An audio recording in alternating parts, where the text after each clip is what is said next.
ஆக்கப்பூர்வமான நிகழ்வுகளை அலசி ஆராய் ஒரு களம். RDX திங்கள் முதல் சனிக்கிழமை வரை இரவு 7 மணிக்கு.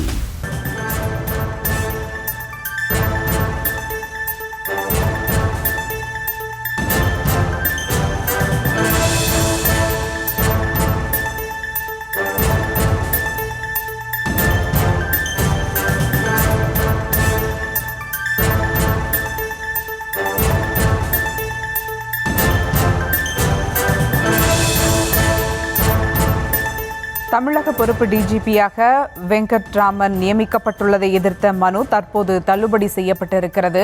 அது குறித்த ஒரு அண்மை செய்தியை தற்போது பார்த்து வருகிறோம். மனுவை தள்ளுபடி செய்து சென்னை உயர்நீதிமன்றம் உத்தரவு பிறப்பித்திருக்கிறது.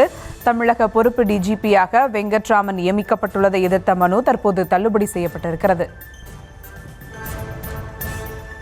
மேலும் விவரங்களோடு இணைகிறார் செய்தியாளர் மதியழகன். வணக்கம் மதியழகன், விவரங்கள்.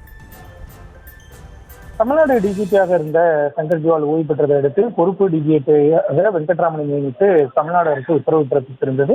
இந்த உத்தரவை எதிர்த்து சென்னை நீதிமன்றத்தில் பொதுநல மனு தாக்கல் செய்யப்பட்டிருந்தது. அந்த மனுவில் உரிய நடைமுறைகளை பின்பற்றி புதிய டிஜிபியை நியமிக்காமல் பொறுப்பு டிஜிபி நியமிக்கப்பட்டுள்ளதாகவும் இது உச்சநீதிமன்ற விதிமுறைகளுக்கு எதிரானது எனவும் அந்த மனுவில் குறிப்பிடப்பட்டிருந்தது. எனவே டிஜிபி நியமனம் செய்யப்பட்ட இந்த உத்தரவை பொறுப்பு டிஜிபி நியமனம் செய்யப்பட்ட இந்த உத்தரவை ரத்து செய்ய வேண்டும் எனவும் மனுவில் கோரிக்கை வைக்கப்பட்டிருந்தது.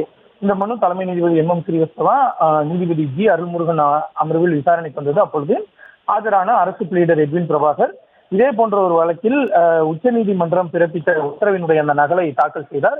மனுதாரர் சார்பில் ஆஜரான வழக்கறிஞர் பொறுப்பு டிஜிபியாக வெங்கட்ராமன் நியமிக்கப்பட்ட அறிவிப்பாணையை ரத்து செய்ய வேண்டும் எனவும் கோரிக்கை வைத்துள்ளதாக கூறினார்.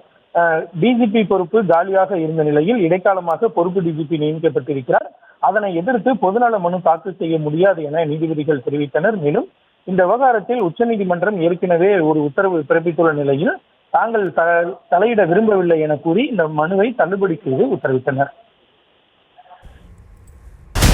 ஆக்கப்பூர்வமான நிகழ்வுகளை அலசி ஆராய் ஒரு களம். RDX திங்கள் முதல் சனிக்கிழமை வரை இரவு 7 மணிக்கு.